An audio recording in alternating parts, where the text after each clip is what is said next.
Glenda! Si Margaret. Si Odessa. Si Margaret, si Odessa. Ano sabi niya? Is she still heavily medicated? Kanina pa niya paulit-ulit sinasabi yan. Rinig ka. Si Margaret at si Odessa ay isa. Siya yung kumuha ng anak ninyo ni Larry. Si Angela. Sigurado ka pa sa sinasabi mo? Glenda, ang anak namin, ang pangalan Ana, hindi Angela. Siya si Ana. Kinalong siya ni Odessa ng matagal. Hanggang mag-aasalahayo pa siya. Si Angela, yung feral child, siya anak niya.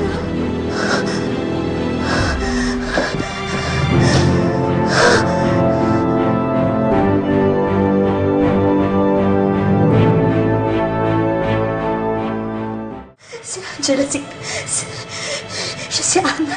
Siya ang anak ko. Oo. Siya si Ana.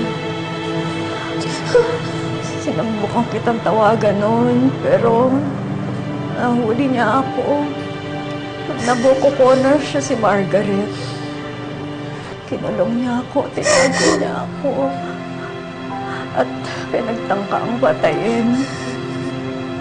Philip,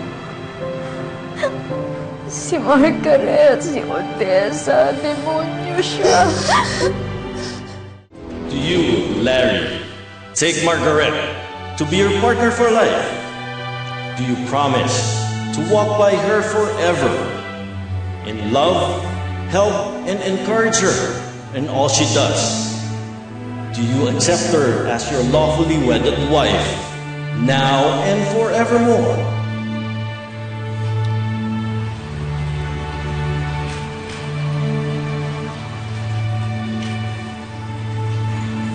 Larry?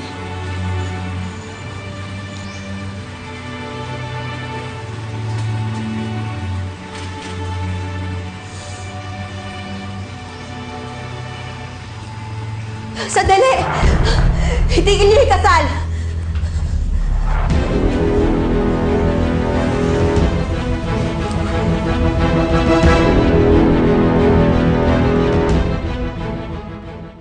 Evelyn, ang ginagawa mo rito? Judge, huwag na ho siyang pansinin. Larry! Pusin na natin to. Larry!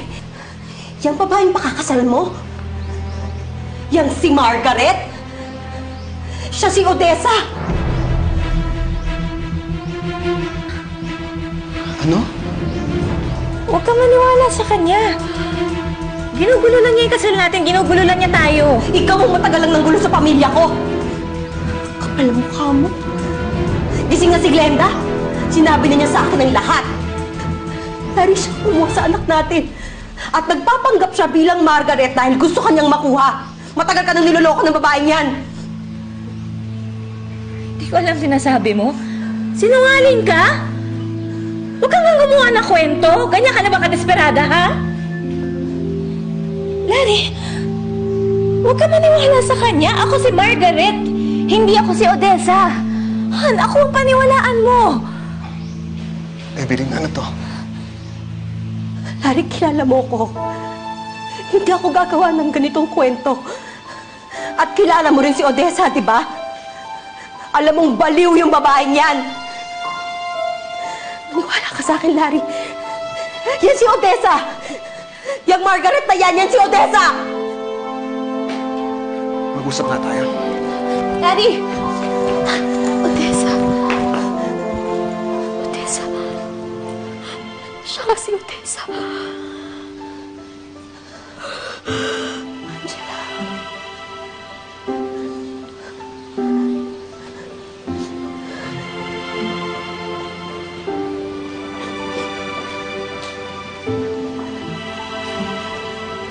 Anak.